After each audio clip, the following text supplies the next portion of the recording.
जी बिस्मिल्लाह। ये एसर का all in one है।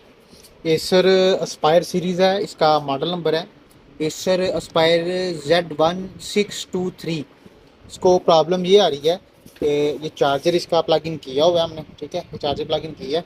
तो ये पावर वाला बटन बैक के ऊपर है इसका, ये पावर वाला बटन मैं पुश करता हूँ तो ये टर्निंग ऑन नहीं हो रहा।